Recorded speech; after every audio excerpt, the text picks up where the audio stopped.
Let's cover an Ethereum topic today, and that is all about the issuance reduction proposal that is out there. Today I'm going to break it down with someone I think you guys may have seen out there. We'll get started in a moment. Before we do, I want to thank our sponsor, and that's Tangem, where you guys can get into self-custody, which is very easy to set up. And this is one of the things, especially in markets like this, when you just want to step back and say, just lock your assets away, wait for this bear market to endure, and put it into self-custody. You can do that through Tangem very easily. Set it up in little as 2 minutes. These things do take no time. It's very easy. If you're brand new to crypto, this is the wallet for you in terms of self-custody. All your crypto in one place.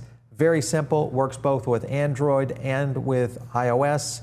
And of course, it's engineered for absolute security. You guys can, of course, click the link down below, get a little bit of a discount. It stacks on top of the available discounts that are there on the website. So make sure and use the code PBN so you guys can get all of that together.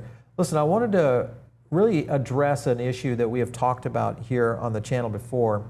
And the topic is really around issuance. So Jerome, welcome to the show. How are you? I'm great. Thank you for having me again. It's always a pleasure to be there. So Jerome, first of all, when you look at the amount of people, and we'll just say whales, that have been staking Ethereum, it seems to be getting out of hand. I mean, because the amount that they're obviously yielding is something of great concern, and it is one that, of course, is addressing this issue right now, and that is changing the issuance. Explain what you're trying to do to our audience. Well, to your point, indeed, there's about 8 million of ETH at stake that are currently sitting at DAT, ETFs, and whatnot.